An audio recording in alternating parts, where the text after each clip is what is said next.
السلام علیکم میرے پیارے بھائیو، صدقے یا رسول اللہ صلی اللہ علیہ وآلہ وسلم، حق مولا علی سرکار۔ میرے پیارے بھائیو، نبی پاک صلی اللہ علیہ وآلہ وسلم کی ایک مبارک عادت تھی۔ ان کی تو سب مبارک عادتیں تھے، پاک ہیں۔ ایک ان کی بہت مبارک عادت تھی کہ کوئی بھی شخص، کوئی بھی انسان آپ سرکار صلی اللہ علیہ وآلہ وسلم کی پاک خدمت میں حاضر ہو جاتا تو آپ سرکار صلی اللہ علیہ وآلہ وسلم اس سے ملتے، اس سے بات کرتے۔ ایک دفعہ جب اسلام دین مکمل ہو گیا تو جو فتح مکہ کے بعد ایمان لائے تھے لوگ لے آئے۔ ابو سفیان کی بیوی معاویہ کی ماں ہندہ، ابو سفیان کی بیوی ہے یہ اور معاویہ کی ماں ہے، نام ہے اس کا ہندہ۔ آپ سب لوگوں کو پتہ ہی ہوگا، سنا ہوگا آپ لوگوں نے، کیونکہ جو بھی معاویہ کے دیوانے ہیں نا، جو بھی معاویہ کے نعرے لگاتے ہیں، ان کو آل رسول سے کوئی لینا دینا نہیں۔ وہ معاویہ کے خاندان کے بارے میں جانتے ہیں، کیونکہ یہ بغض اہل بیت ہیں، بغض آل رسول ہیں، یہ معاویہ سے پیار کرتے ہیں۔ تو جی ہندہ جو ہے نا، وہ نبی پاک صلی اللہ علیہ وسلم کی پاک خدمت میں حاضر ہوئی کلمہ پڑھنے کے لیے۔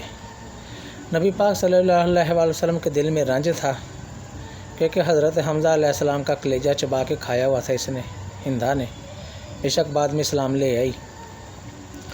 جب وہ داخل ہوئی تو نبی پاک صلی اللہ علیہ وآلہ وسلم نے اللہ کے پاک حکم سے اس کو کلمہ پڑھا دیا، وہ مسلمان ہو گئی۔ اب وہ امتی ہو گئی اور نبی پاک صلی اللہ علیہ وآلہ وسلم کے پاک دین کی۔ اب وہ نماز بھی پڑھے گی تو نبی پاک صلی اللہ علیہ وآلہ وسلم کی پاک آل پہ درود پاک بھی بھیجے گی۔ یہ تو بالکل کیا کہتے ہیں اس کو، یہ تو فرض ہے نا، درود پاک تو فرض ہے نماز میں۔ جب وہ نماز پڑھے گی تو درود پاک بھی بھیجے گی۔ کوئی بھی انسان نماز پڑھتا، درود پاک جو ہے نا وہ آل رسول پہ بھیجتے ہیں ہم لوگ۔ تو نبی پاک صلی اللہ علیہ وآلہ وسلم نے کلمہ اس کو جب پڑھا دیا تو ساتھ یہ بھی فرما دیا کہ ہندہ، میں نے تمہیں کلمہ پڑھا دیا، لیکن آج کے بعد میری نظروں کے سامنے مت آنا۔ نبی پاک صلی اللہ علیہ وآلہ وسلم نے غصے سے تھوڑا فرمایا کہ ہندہ، کلمہ تم نے پڑھ دیا ہے، لیکن آج کے بعد میری نظروں کے سامنے مت آنا۔ تو اس سے ہم لوگ کیا عکس لے سکتے ہیں؟ اس سے ہم یہی نتیجہ نکال سکتے ہیں کہ بے شک ہندہ نے کلمہ پڑھ دیا تھا، لیکن نبی پاک صلی اللہ علیہ وآلہ وسلم نے اس خاندان کو امت میں داخل نہیں کیا، یہ زبردستی گھس گئے تھے۔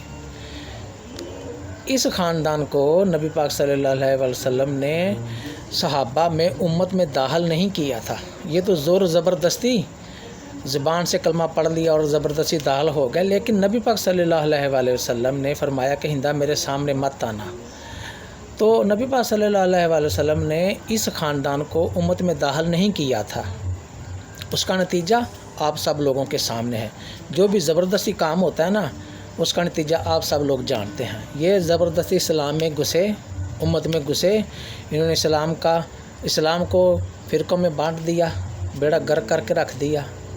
اگر امام حسین پاک علیہ السلام اللہ کے پاک دین پہ شہید نہ ہوتے، اپنا سر قلم نہ کرواتے، تو آج میرے پیارے بھائیوں اسلام کا نقشہ کچھ اور ہوتا ہے، یہ ذہن میں رکھ لو۔ اس سے میرے پیارے بھائیوں ہم لوگوں کو سبق ملتا ہے کہ آل رسول سے محبت ہی آل ایمان ہے، دین کا مقصد، دین کی محبت ہی آل رسول ہے۔ باقی جو بھی صحابہ قرآن پاک صحیح سے نہیں پڑھ سکے، جن کو قرآن پاک کا ترجمہ صحیح سے نہیں آ سکا، وہ لوگوں کے فیصلے کیا کریں گے؟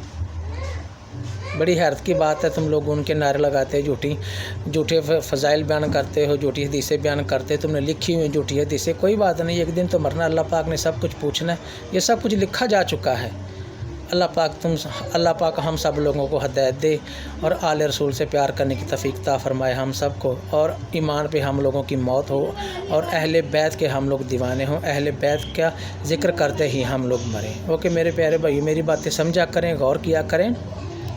میں ایک چھوٹا انسان ہوں، نیچے طبقے کا انسان ہوں، مولویوں کی باتیں ہم لوگوں کو سمجھ نہ آئی تھی، نہ آئی ہے، نہ نہ باتیں آئیں گی۔